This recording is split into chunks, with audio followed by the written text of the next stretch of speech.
Napapanahong health topics, balita, health tips at iba pa. Tatalakayin sa chikahang pangkalusugan ng Department of Health Bicol Center for Health Development. Halina't makinig at umantabay. Alamin ang mga programa ng DOH sa ilalim ng 8-point action agenda. Chikahang Pangkalusugan! Hatid sa inyo ng DOH Communications Management Unit. At programang ugnayan sa Bicol ng Philippine Information Agency Region 5. Chikahang Pangkalusugan! Mapapakinggan at mapapanood ng live tuwing Biyernes alas 11 ng umaga sa DOH Bicol CHD Facebook page Sa PIA Region 5 Facebook page at DWZR 828 kHz Zoom Radio. Chikahang Pangkalusugan! Tara na mga kachika!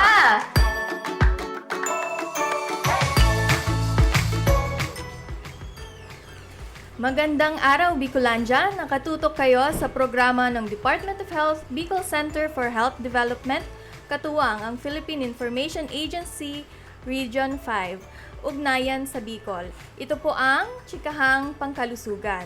So narito po kami upang maghatid ng mga bagong kaalaman sa larangan ng kalusugan, mga programa at serbisyong Salud Bicolnon na hatid ng DOH Bicol.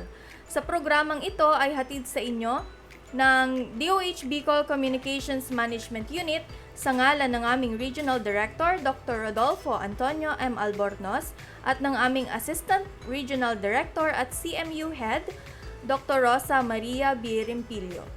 Kami po ay inyong makakasama tuwing Biyernes sa ating live stream sa DOH Bicol CHD at PIA Region 5 Facebook pages, sa 6 na PIA Information Centers sa Albay, Camarines Norte, Camarines Sur, Catanduanes, Masbate at Sorsogon.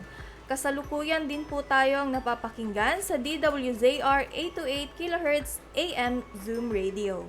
Ako po si Nicole Balhimino ng DOH Bicol CMU.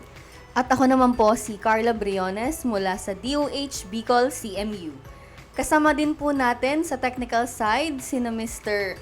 Regner Almohera Jr. at si Mr. Jomar Ceciliano. Tuwing Chikahang Pangkalusugan, ating binibigyan pansin ang mga napapanahong health events at health programs para sa kaalaman ng ating mga tagapakinig. Siyempre, ibabahagi din natin ang mga latest na balita tungkol sa kalusugan. Kaya makinig, umantabay at ating alamin ang mga programa ng DOH sa ilalim ng 8-point Health Action Agenda. Ayan, magandang umaga sa iyo, Miss Carla. Welcome sa ating Chikahang Pangkalusugan Episode 5 at sa ating mga tagapakinig. Magandang araw po sa inyong lahat. So, ngayong araw po ay magkakaroon na naman tayo ng makabuluhan at very informative na talakayan tungkol sa health reminders. Maya-maya lamang kasama ang ating guest speaker. Tama ka dyan, Nick. At kung last episode natin ay pinag-usapan natin yung mga summer diseases, ano naman ngayon, Ate Nick, ang ating magiging discussion? So ngayon, since nga nagpalabas na ng official announcement ang Pag-asa tungkol sa pagdating ng or pagsisimula ng summer ngayong 2025, ay tututukan natin ang mga paalala tungkol sa summer diseases at sa lalo na ngayon na paparating ang Lenten season at marami na naman ng mga uuwi at aalis ng Bicol region, and kailangan nating magbigay ng health reminders para sa kanilang safety at kalusugan. So, bago po ang lahat ng iyan, ay dumako po muna tayo sa balitang DOH Bicol.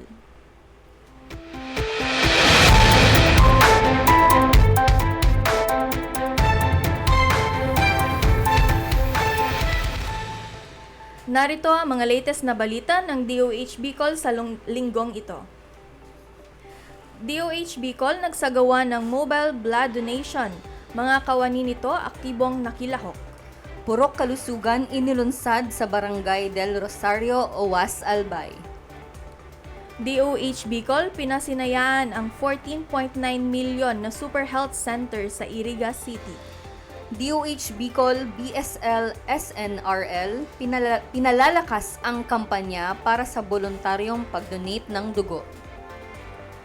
Ilang health education at promotion officers sa Bicol sumailalim sa Social and Behavior Change Communication short course. Mas komprehensibong pagpapalawak ng pangunahing serbisyong pangkalusugan nilalayong maisagawa ng DOH Bicol sa tulong ng Purok Kalusugan. DOH Bicol hinihimok ang mga magulang na pabakunahan ang kanilang mga anak laban sa measles, rubella at VPDs. Para sa mga detalye ng balita.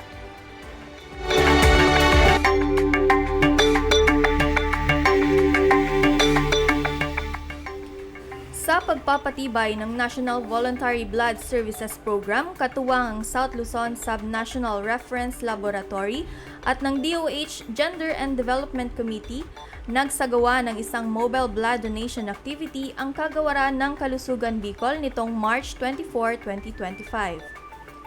Nilahukan ito ng mga kawani ng DOH Bicol, CHD bilang bahagi rin ng pagbibigay suporta sa selebrasyon ng National Women's Month at pagtataguyod ng women empowerment sa pamamagitan ng voluntaryo at non-remunerated blood donation. Ayon kay Dr. Gisela Joyce Claveron, ang National Voluntary Services Donation Regional Program Manager ng DOH Bicol, ang suporta mula sa ating mga blood donors ay isang malaking tulong upang matiyak ang sapat na dami ng dugo para sa Bicol Region. Binigyang diin din niya na noong 2024, ang kabuuang donasyon ng dugo ay umabot sa 1.26% na lumampas sa itinakdang pambansang target na 1% ng kabuuang populasyon. Hinihikayat ng DOH Bicol ang publiko na patuloy na sumuporta at makilahok sa mga programa na nagsusulong ng voluntaryong pag-donate ng dugo. Ang sinumang interesadong mag-donate ay maaaring makipag-ugnayan sa pinakamalapit na rural health units at blood collecting facilities. Para naman sa susunod na balita, formal na inilunsad ang Purok Kalusugan sa Barangay del Rosario, Owas, Albay, nitong March 25 alinsunod sa 8-point action agenda ng Kagawaran ng Kalusugan na layuning gawing mas accessible ang mga serbisyong pangkalusugan sa mga barangay o purok. Higit sa 100 individual, kabilang ang ambulatory at house-visited na mga benepisyaryo ng naturang komunidad ang napagkalooban ng iba't ibang health services, kabilang ang immunization, water sanitation and hygiene, health promotion patungkol sa nutrisyon, lifestyle-related disease prevention at oral health care tulad ng fluoridization at tooth extraction. Kasama din sa mga serbisyong naibahagi ay ang TB at HIV awareness, family planning, maternal health at prenatal services, pati ang Philippine Package of Essential Non-Communicable Disease Interventions o PhilPen. 5 toilet bowls naman ang ipinagkaloob ng Raro Architects bilang karagdagang tulong sa pagpapatupad ng isang palikuran sa kada purok. Nagkaroon din ng talakayan tungkol sa road safety at traffic management at mental health and behavioral therapy. Nagbahagi din ng kanilang suporta para sa nasabing aktibidad ang ilan sa mga LGU officials, public health nurses, rural health midwives, sanitation inspectors at ang human resource for health sa pamumuno ni Mr. J. Rome Raro, kasama ang Barangay Council ng Del Rosario na pinangungunahan ng punong barangay na si Honorable Bernardo P. Rapirap Jr. Para sa usaping health facilities, matagumpay na napasinayaan ang bagong Super Health Center sa Iriga City sa pangunguna ng Department of Health Bicol Center for Health Development na pinamumunuan ni Regional Director Dr. Rodolfo Antonio M. Albornoz at ng lokal na pamahalaan ng lungsod ng Iriga. Ang isinagawang seremonya ay nagbigay hudyat sa pagtatapos ng Phase 1 ng nasabing pasilidad na naglalayong pagtibayin ang paghahatid ng serbisyong pangkalusugan sa komunidad. Ilan sa mga serbisyong maaaring ma-avail sa pasilidad ay medical consultations, TB dots, PhilHealth Konsulta, family planning services at mga kalidad na gamot. Ayon kay RD Albornoz, ang inisyatibong ito ay resulta ng pinagsamang suporta mula sa DOH Bicol na naglaan ng 9.5 million pesos na halaga para sa proyekto, katuwa ang lokal na pamahalaan ng Iriga na may equity contribution na nagkakahalagang 5 million pesos.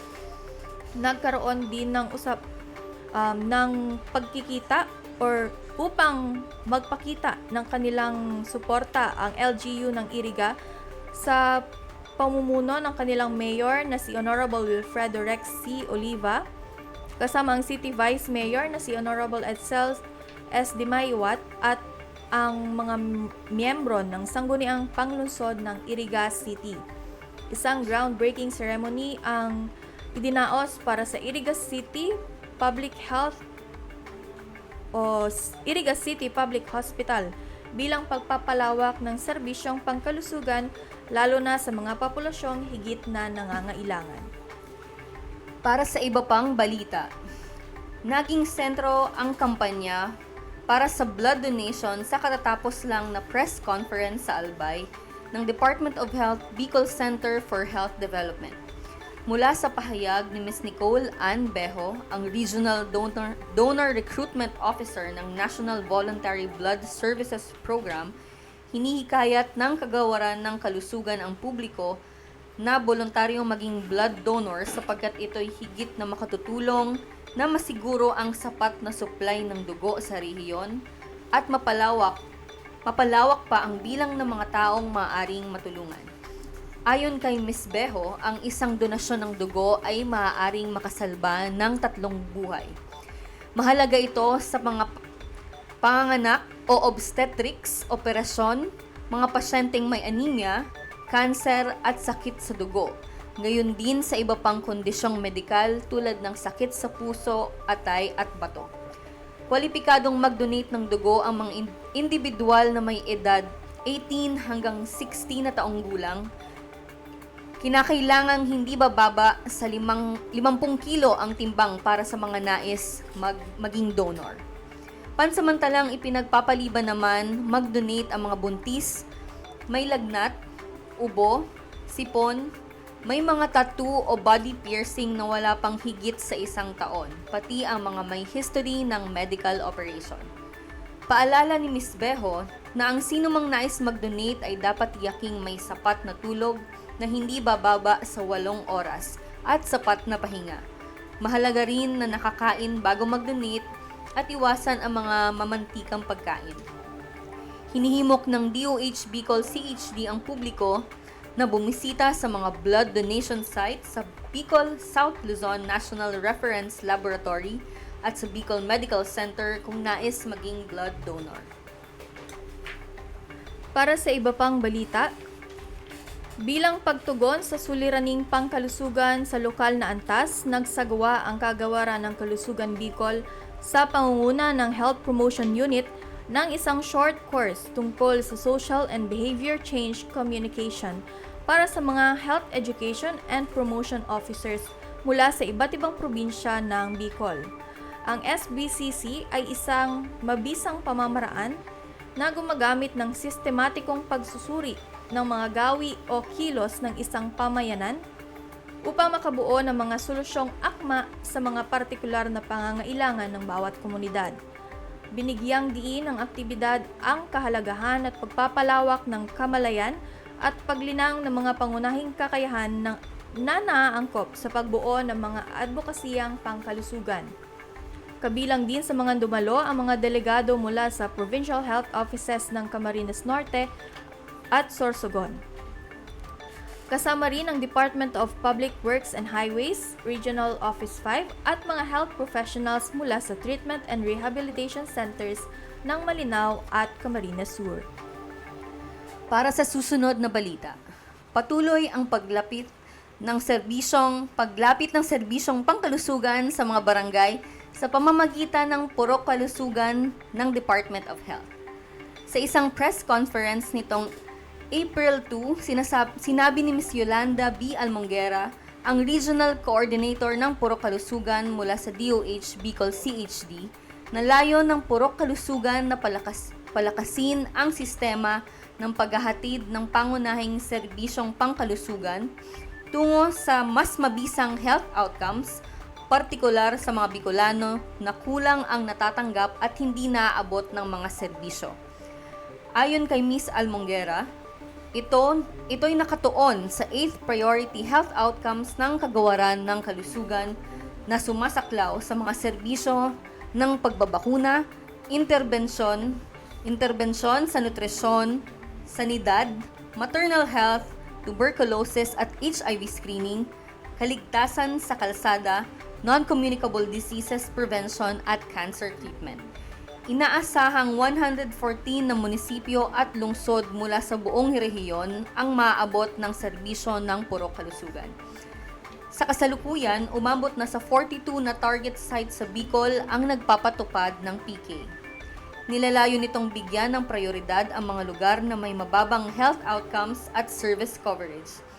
Ito'y pangungunahan ng mga health teams kabilang ng mga nurses o midwives mula sa National Health Workforce System o DOH-hired Human Resource for Health, RHU-assigned nurse o midwife, barangay health workers o BHW at iba pang mga health professionals. Dumako naman tayo sa balitang bakuna.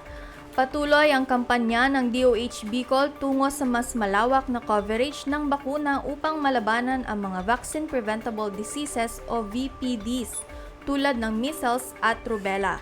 Ito'y binigyang diin sa ginanap na press conference nitong April 2, 2025 na dinaluhan ng iba't ibang istasyon ng media mula sa Albay. Batay sa pahayag ni Dr. Desiree A. Briseño, ang Regional Program Manager ng National Immunization Program, higit na pinaiigting ng DOH Bicol ang mga inisyatiba upang matugunan ang tumataas na kaso ng measles sa rehiyon. Ayon sa ulat ng Regional Epidemiology and Surveillance Unit o RESU, may 2 laboratory-confirmed na kaso ng measles at 5 laboratory-confirmed na kaso naman ng rubella ang naitala sa Bicol Region noong taong 2023. Bumaba naman ito ng nakaraang taon kung saan isang laboratory-confirmed na kaso ng measles lamang ang naitala. Gayunpaman, base sa pinakabagong tala nitong March 29, 2025, may 7 laboratory-confirmed na kaso ng measles sa rehiyon. Ipinapaalala ni Dr. Briseño na ang tigdas ay isang malalang nakakahawang sakit, dala ng isang malubhang virus, at ang pagpapabakuna ay ang pinakamainam na paraan upang ang sakit na ito kabilang ang ibang VPDs ay maiwasan. Target ng DOH Bicol na maabot ang 95% coverage ng fully immunized children o FIC ngayong 2025. Masasabing ang isang bata ay fully immunized kung siya ay nakakumpleto ng isang dose ng BCG, 3 doses ng pentavalent na bakuna, 3 doses ng OVP at 2 doses ng MCV sa edad na 1 taong gulang. Panawagan ng DOH Bicol sa publiko na lalo na sa ating mga magulang na sumangguni sa pinakamalapit na health center upang kanilang mga anak ay mabakunahan. Ang hakbang na ito ay kritikal sa pagtiyak na ang mga bata ay may sapat na proteksyon laban sa mga sakit dulot ng vaccine preventable diseases. At yan ang mga balitang hatid sa inyo ng DOH Bicol Communications Management Unit ngayong linggo.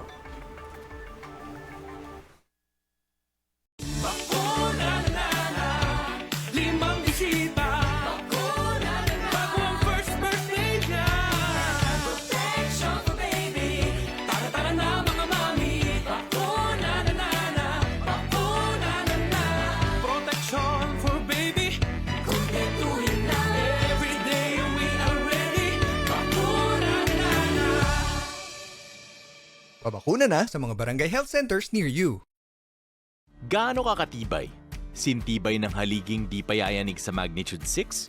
Sintibay ng boksingerong umaabot ng round 12? Gaano ka naman kaya katibay para matapos ang gamutan laban sa tuberculosis? Depende sa uri ng Mycobacterium tuberculosis na iyong nasagap, maaaring tumagal ang gamutan ng 6 na buwan hanggang 1 taon para sa drug-susceptible TB, ang TB na mapagagaling ng pangunahing gamot o first-line drugs. Tumatagal naman ng 9 na buwan hanggang 2 taon ang gamutan laban sa drug-resistant TB, ang mas matinding uri ng TB. Ang TB ay nagagamot, pero dapat araw-araw mong iniinom ang iyong mga gamot sa takdang oras o ayon sa payo ng iyong doktor.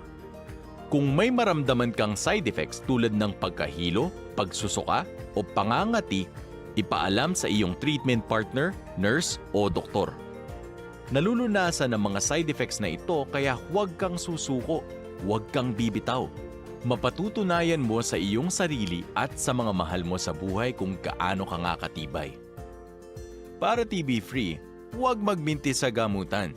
Tibayan ang iyong dibdib. Gaano ka katibay?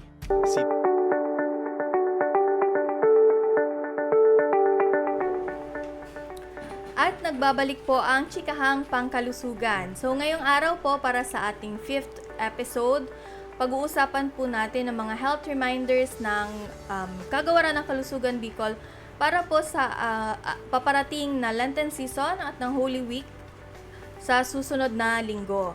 So ayon nga po sa ating pag-asa, sa kanilang 5-day computed and 2-day forecast, as of 5 p.m. on April 10, 2025, ang Bicol region po ay nakakaranas ng 37 to 46 degrees Celsius na heat index.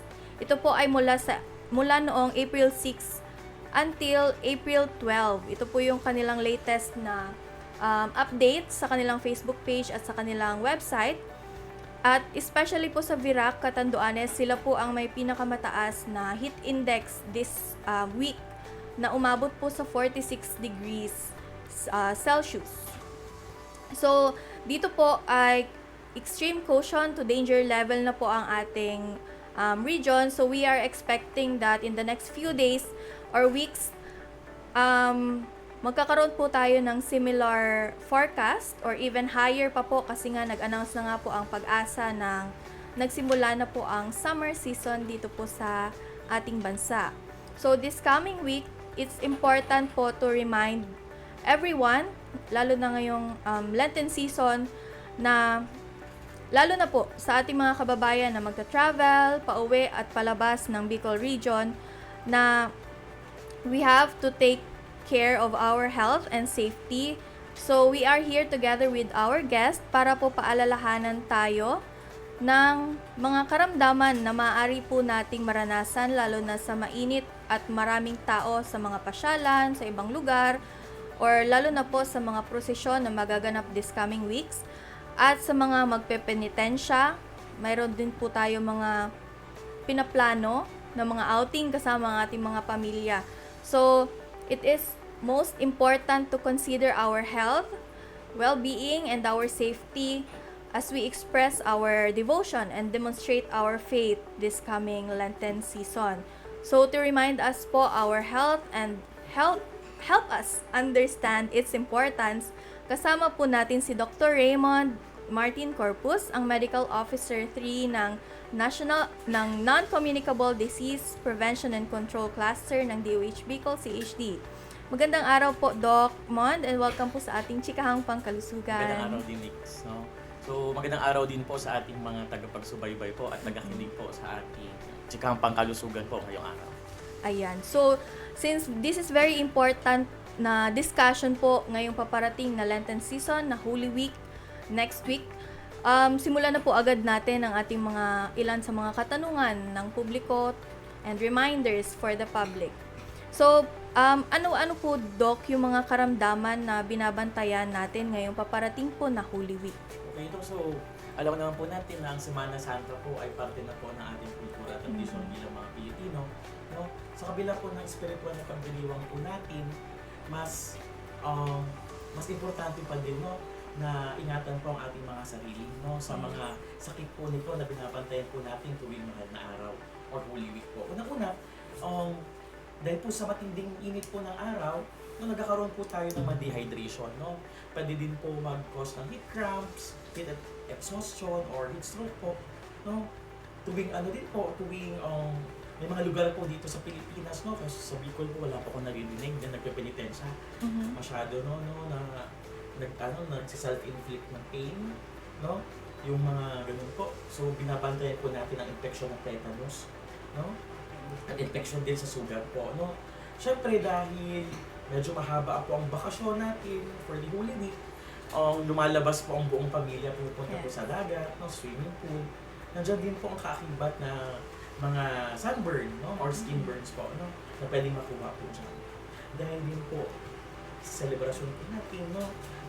Napapa-outing po tayo. May mga problema din po tayo tungkol sa drowning or pagkalunod, no? Then, may mga traffic accidents po natin. No? Kasi madami po ang uuwi po dito sa probinsya, balik probinsya, no? At siguro may mga luluwas din po papuntang Maynila. Ayan, so medyo marami po tayong binabantayang mga sakit, mga incidents, possible incidents, and pag-uusapan po natin yan ngayon kung ano po yung mga tips at health reminders po ni Doc para po sa mga nabanggit na karamdaman. So, Doc, unahin po natin yung tungkol po sa nabanggit nyo pong una, yung dehydration. Oo. So, ano po yung pinakamabisang paraan para po maiwasan po yung dehydration? Lalo na po ngayon, meron po tayong culture yung magbibisita iglesia, maglilibot po sa mga churches, very mainit. Very mainit. Yun nga, no? Yan. So, syempre, pag dehydrated ka, ano gagawin natin? So, kailangan ito minom ng tubig, ng sapat na tubig. Kung ano po ang nilabas natin ng tubig, yun din ang ating iinumin, no? Na intake. No? Pero mas mainam po sana, no, magkaroon din po tayo uminom din po tayo ng mga electrolytes, no? Na mga rich na mga drinks po, no? So, uminom po ng sapat na tubig. So, siguraduhin po na uminom po tayo ng tubig tayo ay nauuhaw, no? Magdala po ng sariling inumin kung pupunta po tayo sa malalayong lugar at mahirap po tayo makahanap ng malinis din na tubig, no? For example, nagbisita iglesia tayo kasi sarado naman ng mga tindahan doon, no? Kasi ang bukas lang naman dyan is yung mga simbahan. Opo. So, mas mainam na magdala tayo ng tubig, no? Madaming tubig. Then, iwasan po ang matatamis na inumin. No, bakit? No? Yung mga caffeinated, no? Yung mga sweet beverages na to. Kasi, kasi mga diuretics din po, no? Lalo yung caffeinated drinks po natin, na pwede makapag-trigger po ng pag-ihi masyado. No? Siyempre, pag ihi ka ng ihi, kailangan ng katawan mo na ma-replenish yung tubig na kinakailangan ulit. No? So, pangatlo po, magsuot po tayo ng tamang kasuotan, no? Para maiwasan po ang dehydration. No? Tamang kasuotan po, tulad ng maluluwag, no? Magagaang damit po, no? Nakakatulong pang maiwasan po ang sobrang pag-init po ng ating katawan. No? Yun po, para maiwasan po natin ang dehydration. Lagi nang tandaan ang sinabi ni Nimea, di ba? Drink your water. Everyone. Yes. Ayan. So, important talaga yung magdadala tayo ng tubig, Doc. Lalo na ngayong bisita iglesia, nabanggit nyo din po, it matters din kasi yung safety din. Kasi, syempre, ibang lugar madalas yung pinupuntahan natin, hindi natin alam kung gaano kalinis yung mga water na nakukuha natin sa kanila. Unless it's bottled water. Yes. Diba? So, tsaka maganda na nabanggit nyo po na madalas na pag-inom ng tubig kasi meron po ako mga kakilala, umiinom lang po sila ng tubig pagkatapos kumain. Pag gusto lang nila. O kaya pag gusto lang nila. Oo, medyo delikado yun kasi mataas din ang cases po natin. Mga chronic kidney diseases. So, Naapektuhan din. okay. Connected din po pala siya doon. Sa kidneys po natin. So, dapat lagi natin ugaliin ang pag-inom po ng tubig. No? Hindi lang ngayong dahil mainit. May mainit. No? Ugaliin talaga natin. No? Masarap ang tubig, libre. Yes. So, ayan. So, magtungo po tayo, Doc, sa nabanggit niyo po yung heat cramps at heat stroke. So, paano naman po ito maiiwasan, Doc? So, bale, no? So, heat cramps. No? Define muna natin kung ano-ano nga ba itong mga kondisyon na ito. No? Heat cramps, ito yung mga kasi cramps, di ba, is muscle spasm. No, ito yung mga pananakit po na ating or pamumulikat po ng ating mga muscles or kalamnan. No, mga binti, tiyan, no, dulot po ito ng dehydration o kakulangan po ng electrolytes sa ating katawan. No, ito po ay exposure po natin sa tawag doon sa init po ng araw. No? So matagal na exposure din natin kaya nagkakaroon tayo ng mga heat cramps din. No? So heat exhaustion din, ilubang pagkakapagod, exhaustion from the word itself, nadulot ng mainit na temperatura. No, mangyari ito pag tumagal po tayo sa init, no, na hindi sapat ang tapos hindi din tayo uminom ng sapat na tubig, nagkakos ang dehydration natin. No? So, pag ganun po, uminom po tayo natin. No? Then, heat cramps, heat exhaustion, at yung pinakamatindi na po, heat stroke. No? Yun na po yung pinakamalubang uri ng sakit na pwede natin makuha sa tindi ng araw. No? So, di na po nakakayanan ng ating sarili ang regulation po na umaabot na po sa 40 degrees Celsius din ang temperature ng ating katawan dyan. No? So, ito po ay isang emergency. No? Dapat pumunta na po tayo sa pinakamalapit na hospital kasi nangailangan ito ng atensyon, no? Agarang atensyon medikal. So, it all boils down to dehydration po talaga, Dok. Yes. So, Kung hindi po talaga tayo umiinom ng tubig, pwede talaga nating maranasan yung heat cramps, heat stroke, and heat exhaustion. and heat exhaustion. Actually, nabasa ko din siya, Dok, dun sa heat index announcement ng Pag-asa. Oo, Since extreme caution and danger na po ang Bicol region. Lalo na Viracatandoanes. Yes, sa no? Viracatandoanes. 42 degrees today. This today, Opo. April 11. So, Ayan. danger po yan, no? Danger heat cramps probably. Sabi po ng Pag-asa. Ayan. So, it's a reminder po sa ating mga, lalo na sa ating mga kababayan po sa Catanduanes, sa Viracatandoanes, drink your water. Ayan. Yes. So, para po sa next question natin, Doc, tungkol naman po ito sa mga ating mga deboto na makikilahok po sa mga penitensya. Pero, nabanggit niyo po kanina, parang hindi naman po siya very pinapractice dito sa Bicol region. Pero, baka po mayroon tayong mga manonood outside the region. Ayan. So, ano po yung paalala po natin sa mga makikilahok sa mga penitensya tulad po yung nagpapapako sa krus, yung mga nagpapahirap sa sarili, yung pinapalo yung... Cancellation. Yes. At yung mga... Ayan. So, paano po tayo makakaiwas dun, So, Doc? ipagpatuloy natin. Ay, sorry. Ay. Hindi. Ganun. Hindi, no? So, iba-iba naman kasi ang ating pananampalataya. Iba-iba yung paniniwala natin na iba-iba yung paniniwala ng isang tao na kung saan nagpapapalo siya dahil gusto niya mabawasan ng kanyang kasalanan no? Or nagpapapako no? Para mabawasan din ang kasalanan. Pero sa mga tradisyon ito, nagkaakibat din itong mga danger, Yes. no? Dangerous kasi medyo hindi siya healthy na habit, no? So, siyempre, pag nagkaroon tayo ng sugat, dahil sa pamamagitan ng flagellation at pagpapako sa krus, no? So, pwede ito magdulot ng infection, ng Oo. sugat po, no? So, kaya dapat, panatilihin po natin na malinis po ang sugat, ang parte ng sugat, linisan po at magpatusok po tayo or magpabaksin po tayo ng anti-tetanus. No? Importante po yan, no? At siguraduhin malinis po ang lugar at mga gamit po pag sa gagamitin po natin sa penitensya. Then, syempre pangalawa, tamang pangangalaga ng sugat, nagkasugat ka na, no? So linisin po at takpan agad ang sugat upang maiwasan ng infection. Pero dahil sa penitensya na ito, tuloy-tuloy po ang ating pag-inflict na sugat po sa ating katawan. No?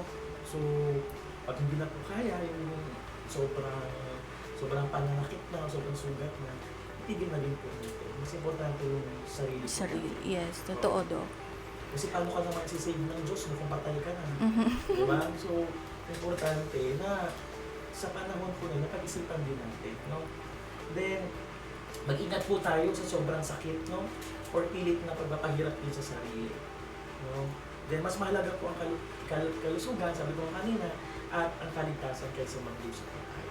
Sana i-convert natin yung pag-uwiwala natin sa ibang bagay na hindi tayo magkakaroon ng hindi tayo masasaktan. Yes. No, yung mas tahimik, no? Pero sabi ko kanina, iba-iba naman tayo ng Yes. pananampalataya.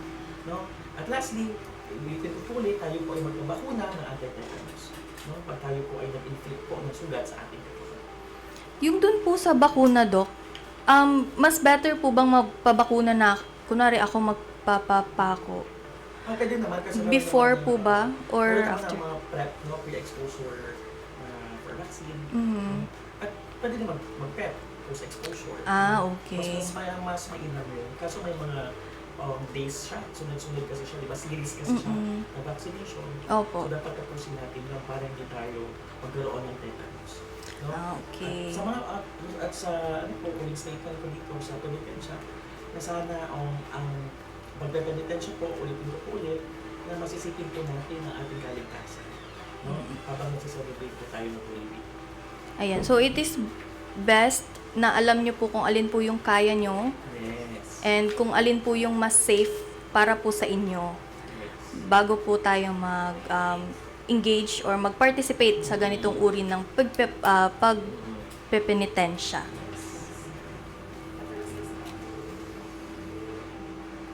So, bago po ang ating susunod na katanungan, magbabalik po ang Chikahang Pangkalusugan pagkatapos po ng ilang paalala.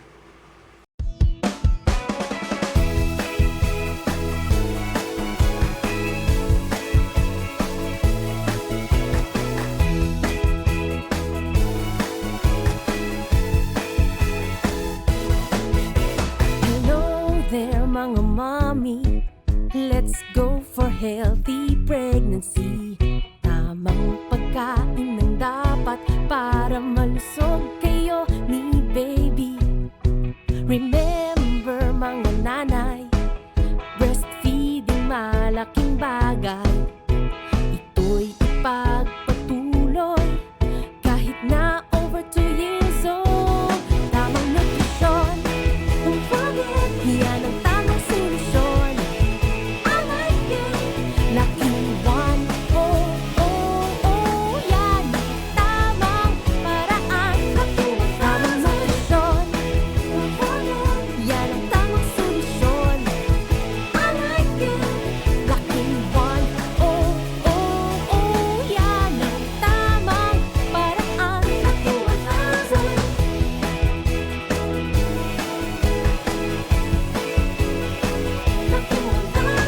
Ang iyong little girl or boy, sustansya'y dapat puno. Susi sa tamang paglaki, go grow food na handa mo. First 1,000 days importante, healthy eating para kampante. Paghandaan nutrition ni baby, makinig sa sinasabi. Tamang nutrisyon, yan ang tamang solusyon. I like it, Lucky One. Oh, oh, oh, yan ang tamang paraan. Tamang nutrisyon, yan ang tamang solusyon. I like it, Lucky One. Oh, oh, oh, yan ang tamang paraan. Lucky One.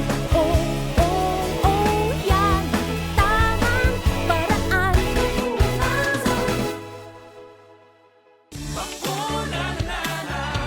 Limang bisita. Bago ang first birthday niya. Protection for baby. Tara na mga mami. Bakuna na. Bakuna na. Protection for baby. Kumpletuhin na. Every day we are ready. Bakuna na. Pabakuna na sa mga barangay health centers near you.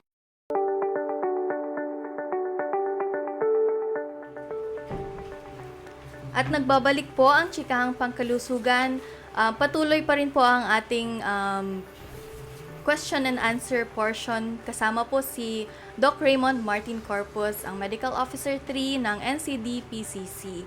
So, para po ipagpatuloy ang ating katanungan, Doc, para naman po sa mga dadalo ng mga prosesyon ngayong Holy Week, ano po yung maaaring nilang gawin para po maiwasan na mahawa sa anumang sakit?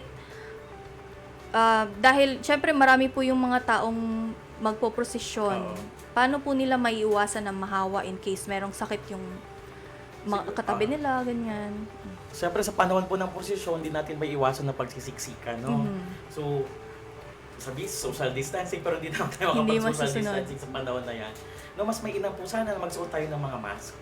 No, kung may nararamdaman tayo no, mas mainam po sana na sa loob na lang tayo ng bahay, no?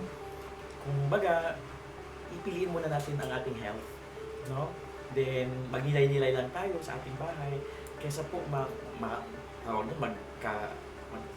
pa tayo. makahawa Hawa pa. tayo ng ibang tao, no?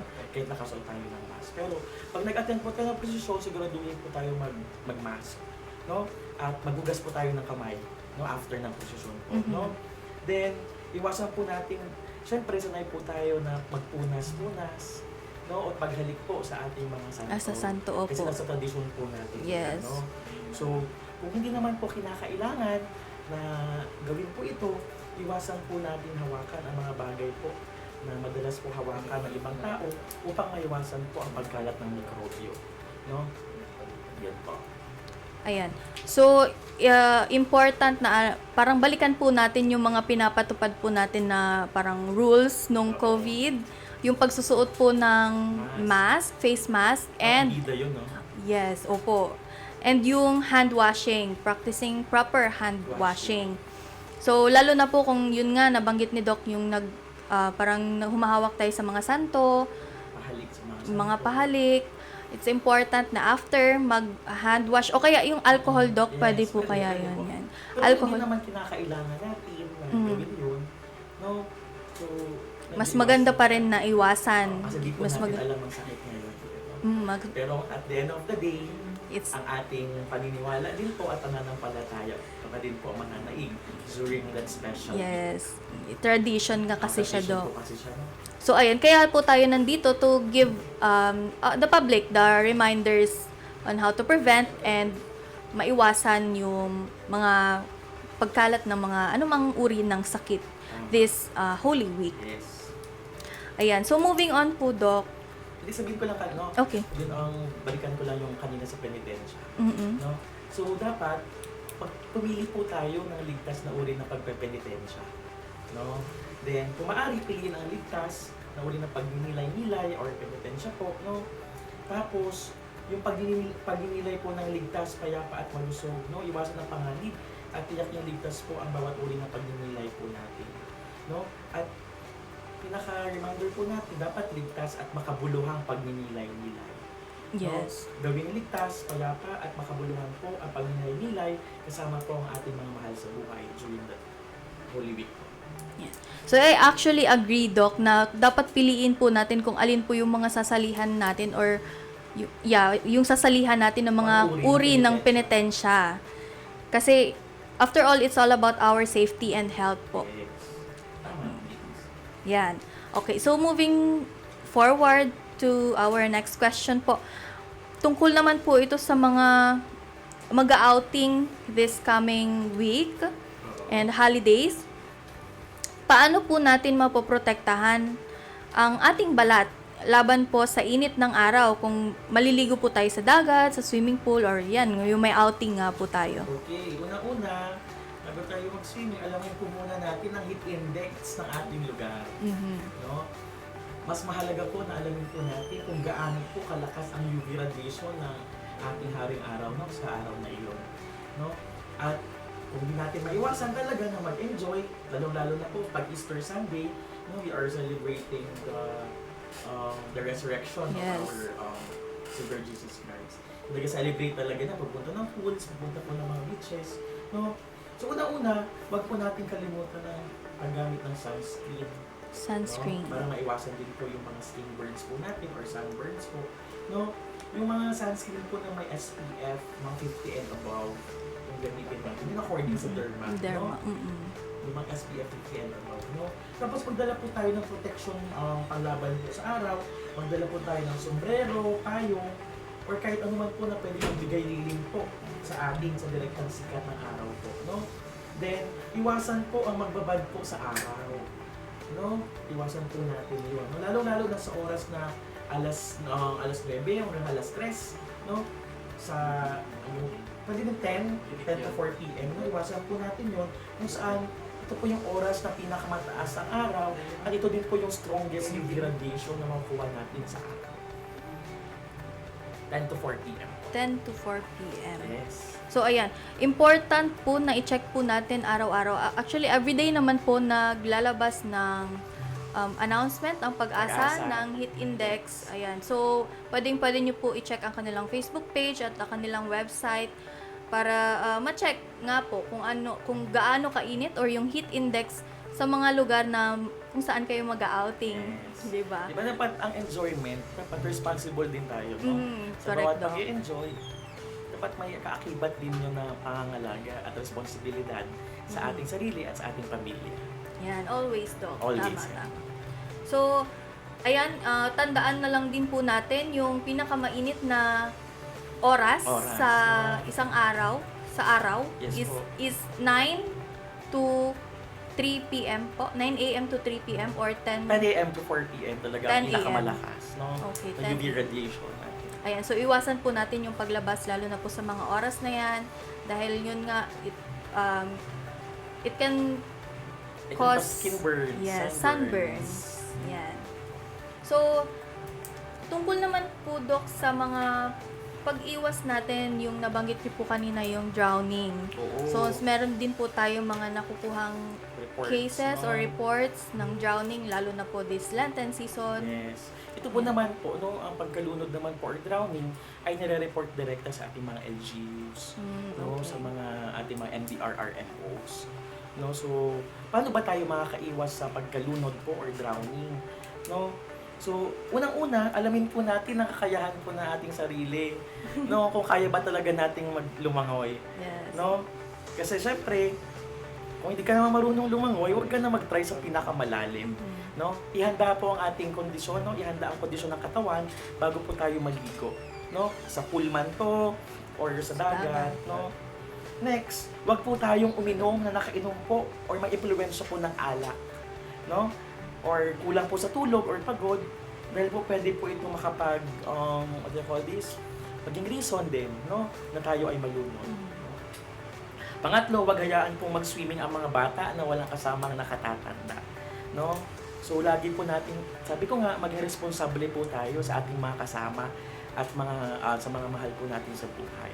No? Then, wag po tayong magtungo sa mga itinakdang panganib po, no? Mapanganib na lugar. Kasi may mga danger zones naman po dyan. Di ba? May mga warning signs po nakalagay 6 feet, ganito. At sa dagat naman po, may mga pinagsasabihan naman po tayo ng ating mga coast guard po dyan, no? Mga lifeguards po, no? Na wag na tayong pumunta sa mapanganib na lugar. Then, sundin po natin ang mga palatuntunin or ang mga tuntunin po na itinalaga po sa ating mga paliguan. No? Makinig po tayo sa ating mga lifeguards at kung tayo po ay may tour guides, makinig po tayo sa kanila. Then, kung sabi ko kanina, subaybayan din po natin ang lagay ng panahon. Lagi po natin yan. No? Kung masama ang lagay ng panahon, wag na po tayong magtungo sa tabing dagat, no? Kasi pwede din po itong makaanurin po kayo, no?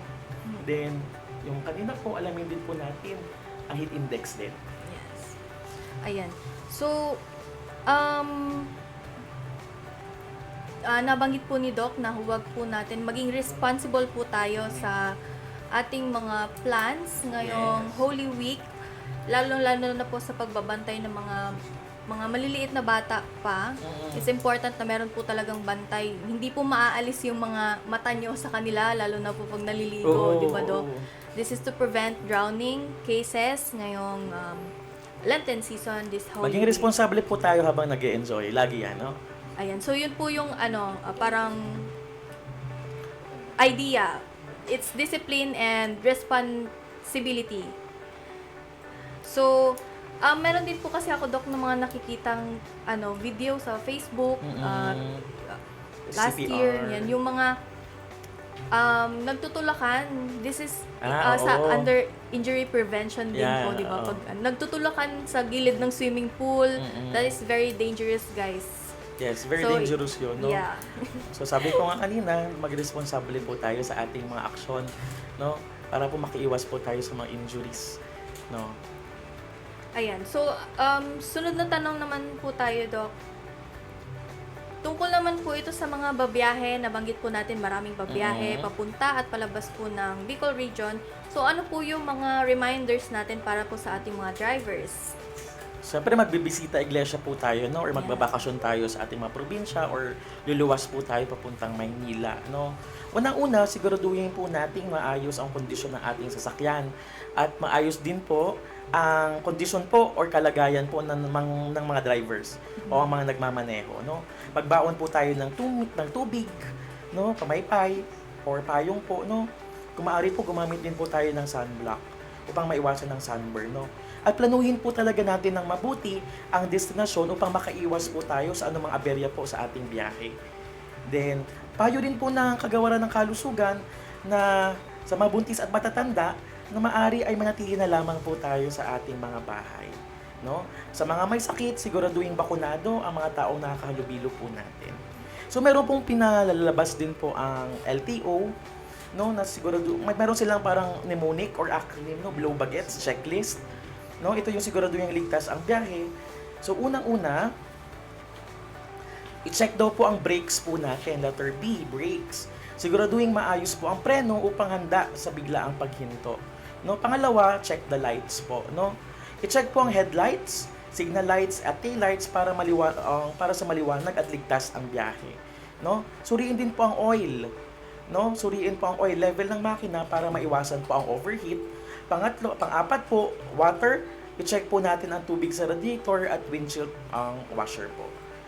Pang-lima, battery. Siguraduhin maayos ang kondisyon ng baterya para wala pong aberya. Pang-anim po, air or hangin. Tingnan po ang tire pressure para maiwasan po ang flat or blowout. Then, G po or gas. Tiyakin po na may sapat na gasolina para sa biyahe. Engine, suriin po kung may kakaibang tunog o usok sa makina. Pang-9 po, tires. I-check po ang kondisyon ng ating mga gulong.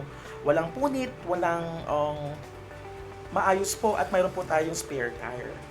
At pang-10 po, self, sarili. Siguraduhin ikaw po ay nasa maayos na kondisyon para po sa pagmamaneho.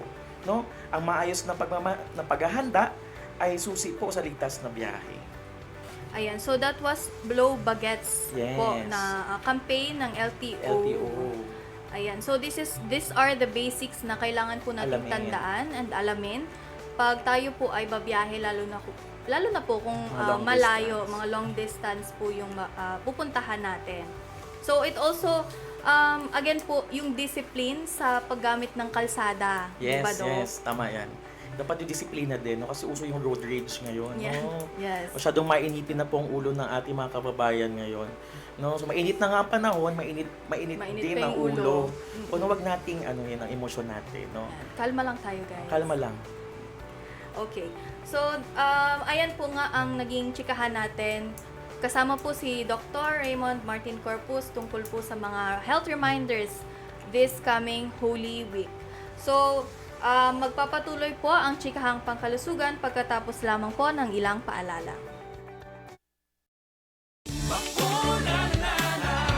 Limang bisita. Bago ang first birthday niya. Protection for baby. Tara-tara na mga mami. Bakuna na na. Bakuna na na. Protection for baby. Kumpletuhin na. Every day we are ready. Bakuna na na. Pabakuna na sa mga barangay health centers near you. Gaano kakatibay? Sintibay ng haliging di payayanig sa magnitude 6? Sintibay ng boksingerong umaabot ng round 12? Gaano ka naman kaya katibay para matapos ang gamutan laban sa tuberculosis?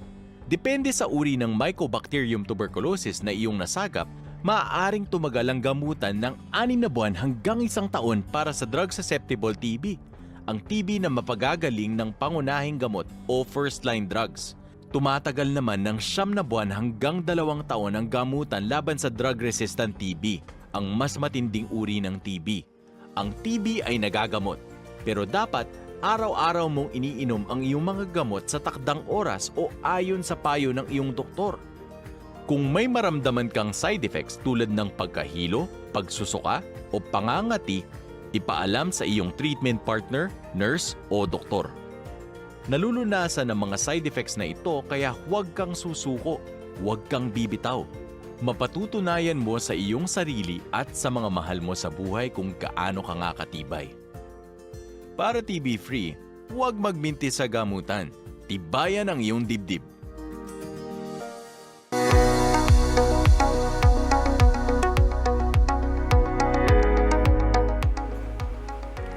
Nagbabalik po ang Chikahang Pangkalusugan. So napag-usapan nga po natin ang ilan sa mga paalala ni Doc Mond tungkol po sa dehydration, heat stroke, hypertension, road safety, pati na rin po yung mga injury prevention para po sa mga magpipinitensya ngayong Holy Week.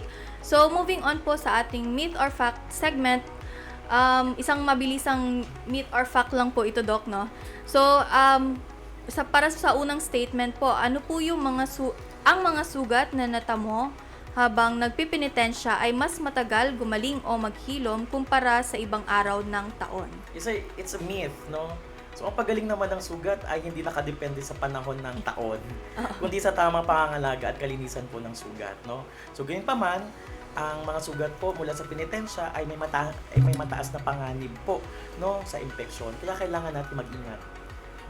Ayan, sunod po, Doc. Ang pagkain ng 1 o 2 beses sa isang araw ngayong Semana Santa ay mabisang paraan ng pagbabawas ng timbang. It's a myth, no? So, ang pag-aayuno or hindi pagkain po ng pagkain ay maaaring magdulot po ng pansamantalang pagbaba ng timbang, ngunit hindi po ito ligtas, no? O mabisang paraan para sa pangmatagal ng pagbabawas ng timbang. Lalong-lalo na kung meron kang diabetes, Opo. 'di ba? Medyo delikado 'yon, no? Magkaroon ka ng hypoglycemic crisis diyan. Mga panahon na 'yan. Ang sa amin po sa LRD, ang na-advocate po talaga namin sa timbang po is tamang pagkain at ehersisyo ang pinaka-epektibong paraan ng pagpapapayat. Ayan. So, sunod po, Doc. Ang pag-inom ng malamig na soft drinks o iced coffee ay nakakatulong upang maibsan ang uhaw dahil sa init ng panahon. Myth, no? Bagamat malamig ang inumin, no, maaring magbigay ito ng pansamantalang ginhawa. Sabi ko nga kanina, hindi ito epektibo sa pagpapalakas ng hydration. So, ang mga mainumin pong mataas po sa asukal or caffeine ay pwede po itong kasi ito ay tinatawag yung mga diuretics, no? Na maaari pa po magpalala ng ating dehydration. No, mas mainam po na mas uminom po tayo ng tubig upang manatiling hydrated, no? Ayan. So, thank you po, Doc. Diyan po nagtatapos ang ating Myth or Fact segment. Kasama po si Doc Mond ng NCDPCC. And thank you so much po sa pagbibigay ng linaw at mga health reminders po para sa ating Lenten season next week. So, bago po ang pagtatapos, meron po ba kayo, Doc, ng mga pabaon na mensahe para po sa ating mga manonood? Sige, no? Dahil we are celebrating our Holy Week, no? Sa panahon po ng mahal na araw, mahalaga pong maging mapanuri po tayo as responsable sa ating mga gagawin. Lalo na po sa pangangalaga ng ating kalusugan at katawan. Habang tayo po ay nagdiriwang ng mahal na araw, ito din po ay isang pagkakataon para tayo makapag-reflect, no? Muni-muni, magdasal at magbalik loob po. Ngunit, higit pa rito, isang paalala rin ito sa atin na maging responsable po tayo sa ating kaligtasan at kalusugan. Huwag nating pabayaan ang ating katawan sapagkat ito ang pinakamahalagang yaman, no? Ang tamang pangangalaga sa ating kalusugan ay hindi lamang para sa ating kapakanan, kundi para na din sa ating komunidad. Naway maging inspirasyon ang Semana Santa po upang magsimula po tayo ng mas malusog, mas maingat, at mas malasakit na pamumuhay. Dahil po sa bagong Pilipinas, bawat buhay po ay mahalaga.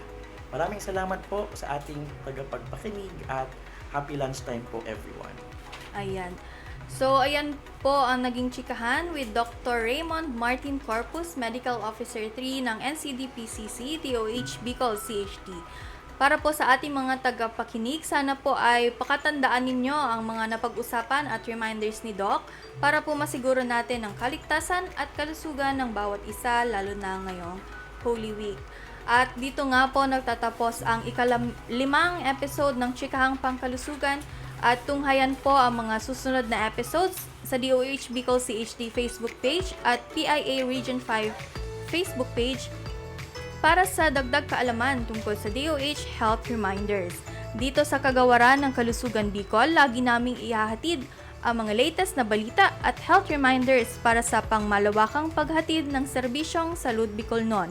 Ako po si Nicole Balhimino at sa Chikahang Pangkalusugan, lagi naming pinapaalala na makialam, makisama, iwasan ang sakit, palakasin ang resistensya, dahil sa bagong Pilipinas, bawat buhay ay mahalaga. Happy weekend!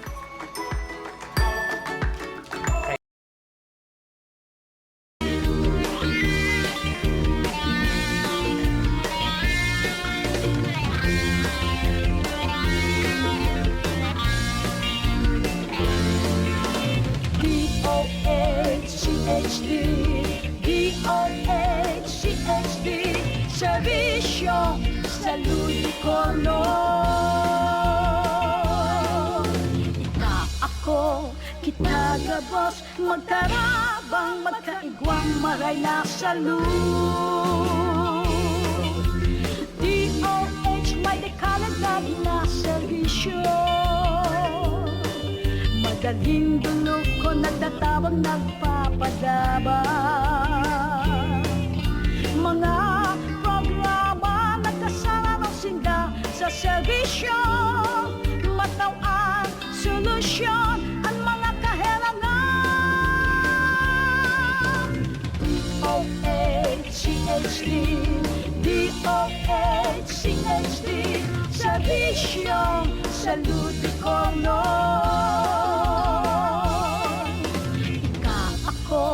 Kita gabos, magtarabang, magkaigwang, maray na salud. Buon sa inulan, ipangakisagod na kita magdakula. Immunization, vaccination, sa tuig kinaon. Mag-ibo maagi, maiwasan ambisyon. Regular na check-up ang kaibuhan. D-O-H-C-H-D D-O-H-C-H-D Servisyo sa Ludikono. Ika ako, kita gabos, magkarabang, magkaigwang, maray na salud. Balanseng magkaon, tamang katurog, ehersisyo magsumba, magpabibi, magtimbang. Dapat kita magmano, magpartisipan. Ano man sa tindang relihiyon, natinda sa buhay. Mga pagiramdam lamang ini para iwaselang. Kita magtarabangan sa programa ka, Department